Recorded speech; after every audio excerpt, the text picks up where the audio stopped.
I think the writing's on the wall for me in this shop. I don't know. It doesn't feel good right now.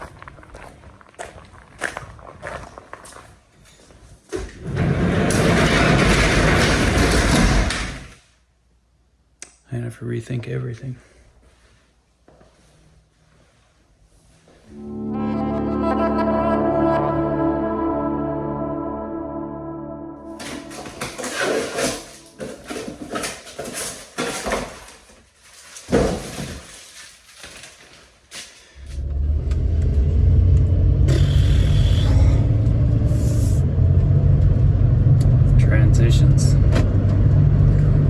Transitions. All about change.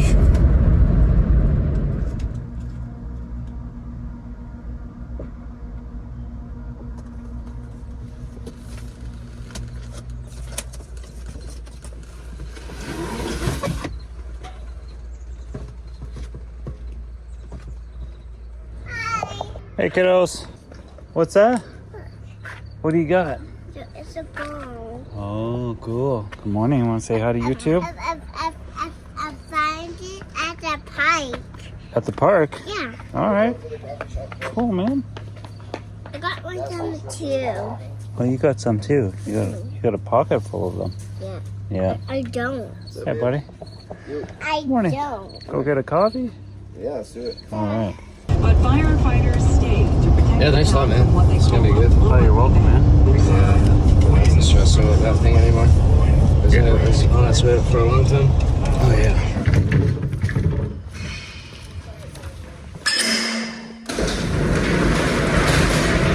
That's all I'm keeping.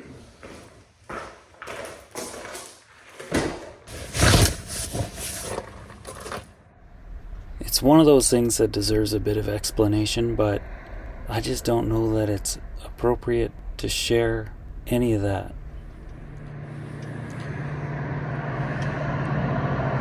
Maybe not the best place to have this little conversation, but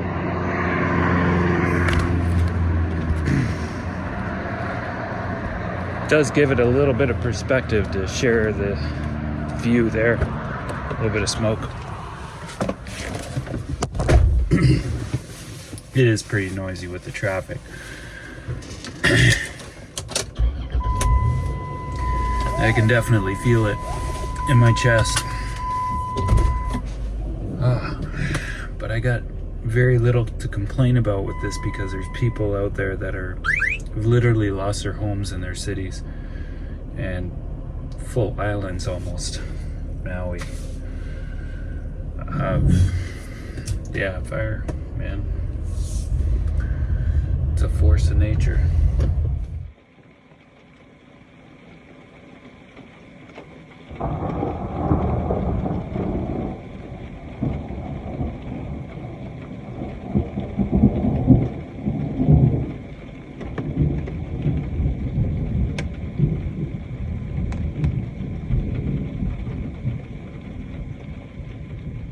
Sometimes there's things that happen that require us to take a step back.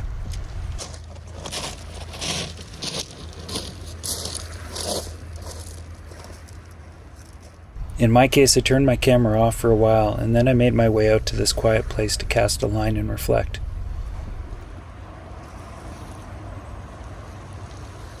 As it turns out, this spot had some spring and coho salmon swimming by, and I was hoping to catch one of those to help cheer up my spirits.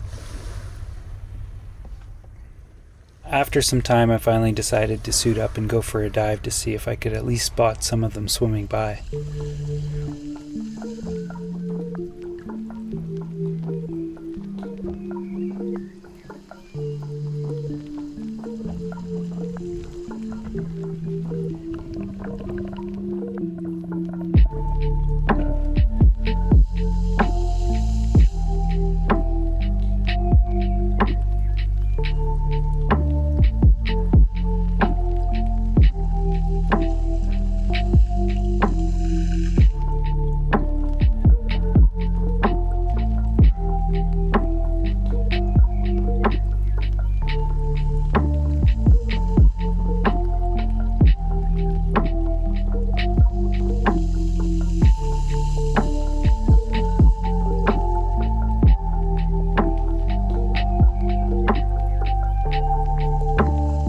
While I did bring my spear gun out with me, I was fully aware that I cannot spear a salmon in BC waters. Even so, I didn't see any fish worth spearing on this dive, but I did at least fulfill my curiosity of the place.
That's a pretty sky.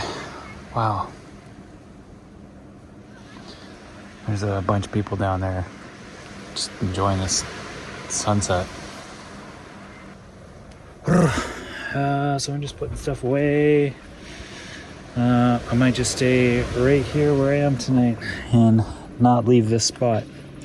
But I'm gonna try to do up a little shower here discreetly and rinse off some of the salt off me, clean the spear gun, and the rest of it, I'm just gonna leave it because I'm going diving in the morning.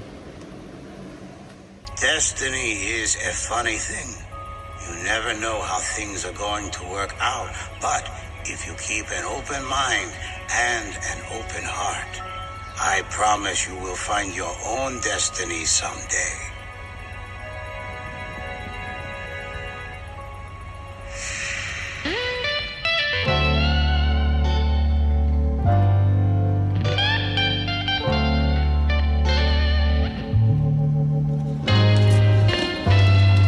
Water.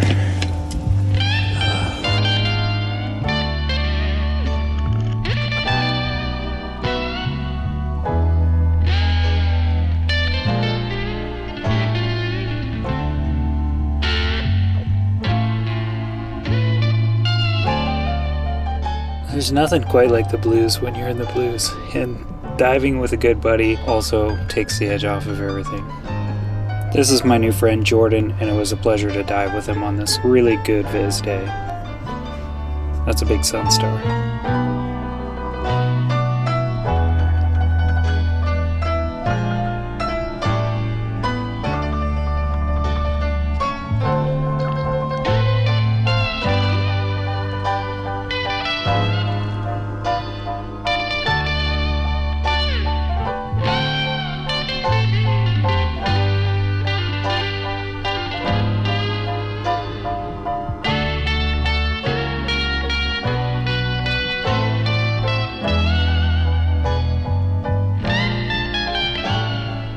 Doing a little ocean cleanup here, picking up some buzz bombs and other fishing lures.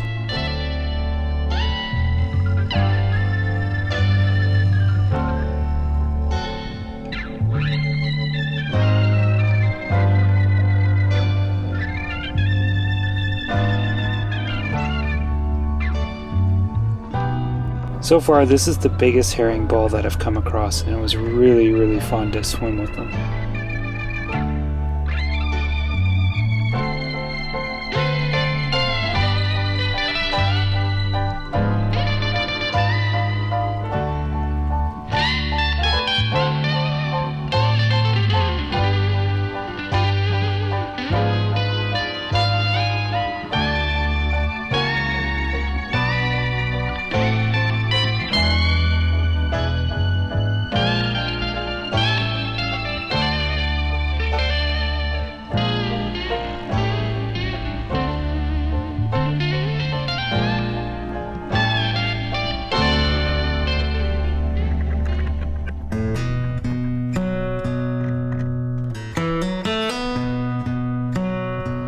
When diving with a buddy like this, what we do is we do one up, one down. So Jordan here is diving down and I'm basically just staying on the surface here just in case anything happens and he needs some help, and vice versa. When I was diving down, he was doing the same thing. This is how we dove all afternoon.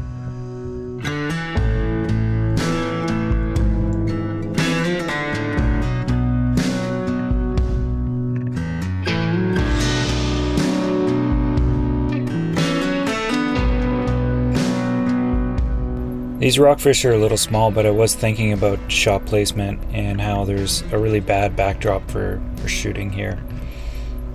Then this greenling here swam up and I decided to give a go at it, but I miss. There is a little bit of recoil in the gun, and I've done this a few times where I shoot and it's just going right over top of the fish.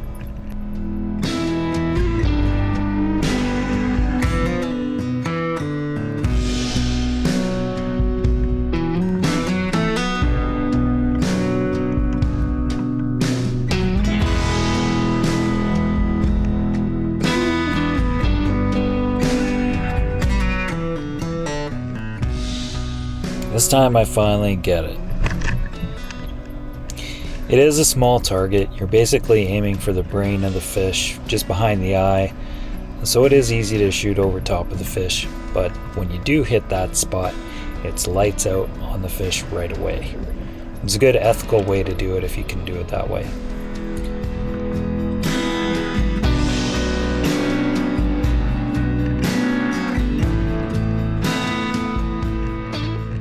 This here is a school of black rockfish which Jordan actually found. I'm basically just going down here to suss them out, and when it comes to rockfish, I tend to be very selective with this type of fish. Sometimes I don't even bother harvesting at them at all because I often just see smaller ones, but if I do see some bigger ones in a group, then I feel more apt to taking one. They are a very good eating fish, but I do not like harvesting small fish. I'm looking for something that's passed on its genetics. This guy stood out to me.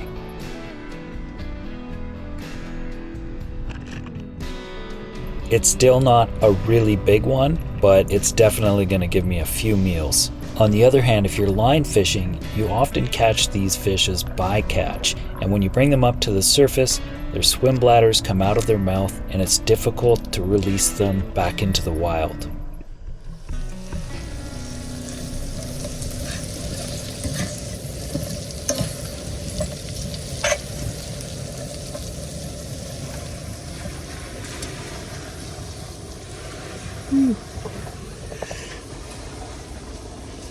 So I left the skin on this guy right here. It took the scales off, and I'm just going to fry it up like that.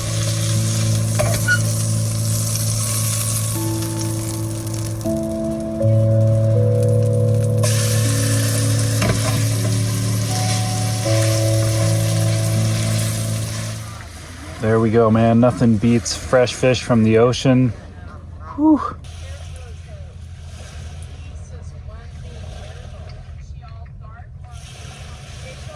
That is so good, man. Wow.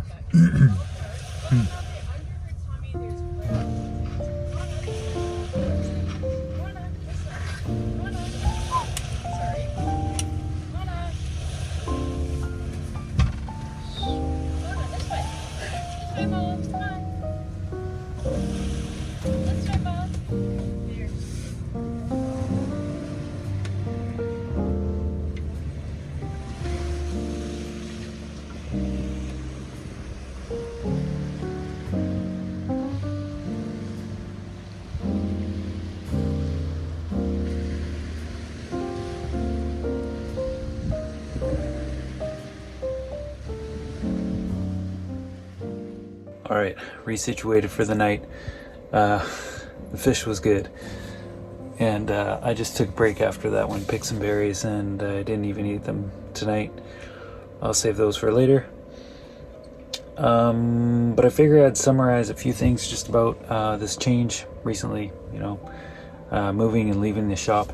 And today, as we're speaking right now, it's September 15th, so I'm fully up to pretty well the present moment with videos and content and all that sort of thing at this point. Anyway, the decision was a personal one. It was, and I think if I were to share anything about it, I'd like to share part of the reflection that I've gone through in this whole thing, this little phase, as it might help some of you guys out. If you're dealing with something, you know, I mean, we're always dealing with stuff like this, where you kind of recognize there's something in your life where you're like, this isn't quite the right fit, and it can be really difficult to make that decision to basically let it go. And when they're big things, that's where it can get really tricky, because you really need to trust yourself to be able to work through the process afterwards and recalibrate yourself and everything like that after the fact, and rebuild whatever you're doing.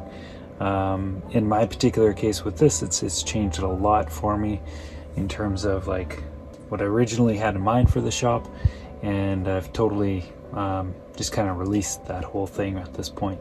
It's not to say that you know, the wild food crafting or sewing studio, that sort of stuff, place to park my van for traveling and stuff, is something that I'm throwing away. But if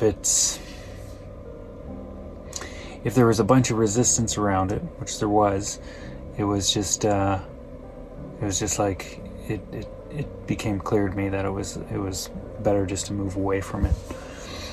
And I'm not explaining the details on purpose. I don't want to share that. It's just kind of, it's not needed.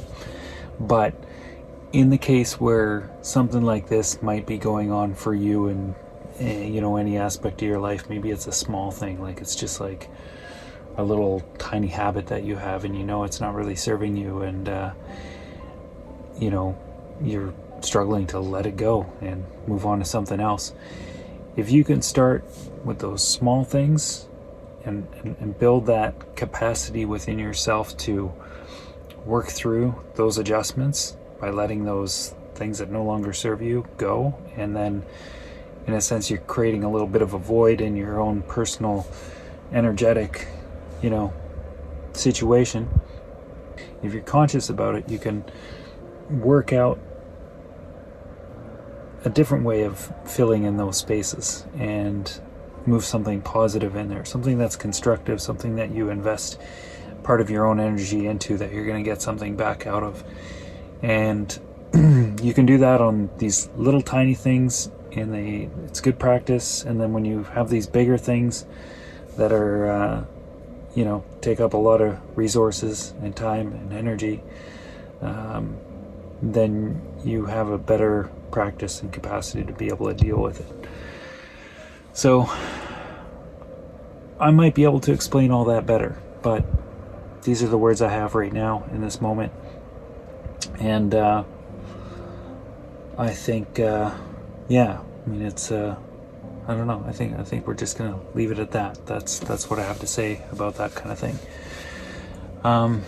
My way of working through stuff like that kind of process has worked for me, and sometimes stepping back or stepping away from something and just letting it go is just it's kind of healthy. You know, this shop at John's place, it was quite private, and I really wanted to be able to share the wild food crafting and the sewing stuff a lot more than what I was currently doing over there. The shop was pretty exclusive to me, and I think it'd be kind of cool. I don't know, I'm not really putting energy into this, but it's more like a little seeded thought, if you will. But seeing as how I live in this little minivan of mine, having a space where I could do some of the things that are impossible to do inside a van, like processing a full deer or something like that, or an elk, or, you know, filling up a freezer full of blackberries and fish and all kinds of stuff, or having a garden. These are all things that require land or space or, you know, facilities to be able to do that sort of thing. And as much as I want to do that sort of stuff, I kind of remind myself that I'm like, I live in a little minivan, and it's important right now that I don't live beyond my means, but it's not to say that I can't keep dreaming and thinking about maybe rebuilding that whole thing a different way, going about it differently. And maybe that means one day I might just learn about co-ops and maybe start a co-op, get a bunch of people involved in the same thing, and there's more than just one person that's invested into something like a communal wild food crafting space or a community garden. I could probably just as easily get involved in one of those right now if I wanted to.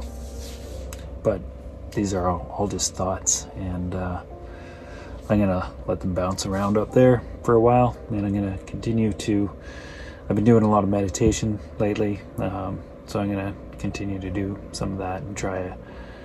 Part of that process is just realizing how much lunacy is going on upstairs, and how I can set things up that are not gonna serve me or aren't necessarily what I really wanted, or don't help me or the circle of people, you guys and family and friends and all that sort of thing.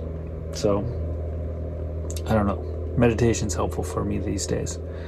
In other news, I might as well just kind of bring you up to speed on a couple other things, or I could save that for a next video, I suppose. I'll save that one for the next video. Let's just leave it at that. Thanks for watching, you guys. All the best to everybody out there. I know it's a challenging time, and it's always going to be a challenging time, no matter what year it is. Whether it's 100 years in the past or 100 years in the future, is always going to be a challenging time. It's just the nature of it.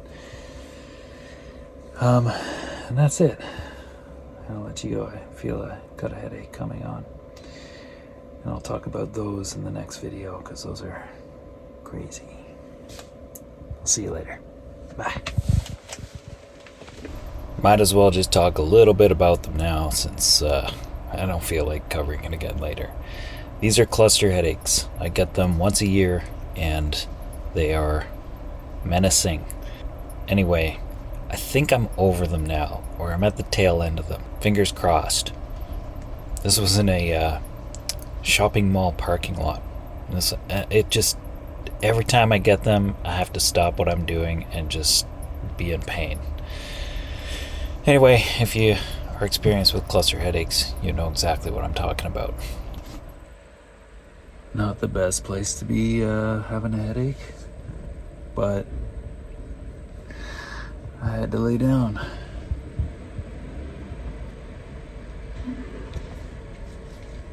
Wow. Okay, I think I'm over it.